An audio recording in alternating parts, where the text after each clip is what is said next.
ಒಬ್ಬ ಶಿಕ್ಷಕನಾಗಲು ಅತ್ಯಂತವಾಗಿ ಅತ್ಯಮೂಲ್ಯವಾಗಿ ಯಾವ ಗುಣ ತುಂಬಾ ಇಂಪಾರ್ಟೆಂಟ್ ಆಗುತ್ತೆ? ಯಾವ ಗುಣ ಇರ್ಬೇಕು ಅವ್ರಿಗೆ?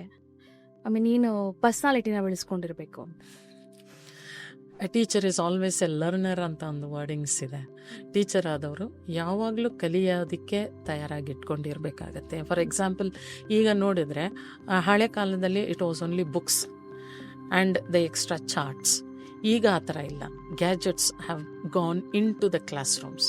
ಅದನ್ನು ನಾವು ಹೇಗೆ ಯೂಸ್ ಮಾಡೋದು, ಅದರಲ್ಲಿ ಹೇಗೆ ಕಂಟೆಂಟ್ನ ಡೌನ್ಲೋಡ್ ಮಾಡೋದು, ಅದನ್ನು ಮಕ್ಕಳಿಗೆ ಹೇಗೆ ಹೇಳ್ಕೊಡೋದು, ಇದನ್ನೆಲ್ಲ ಅವರು the teacher should be always open to learning new systems to bring into the education system and make their teaching very effective.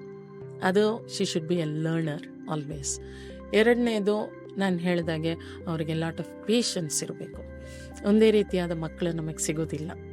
ಎಲ್ಲ ರೀತಿಯಾದ ಬೇರೆ ಬೇರೆ ಬ್ಯಾಕ್ಗ್ರೌಂಡಿಂದ ಬಂದಿರೋ ಮಕ್ಕಳು ಎಲ್ಲರೂ ಇರ್ತಾರೆ.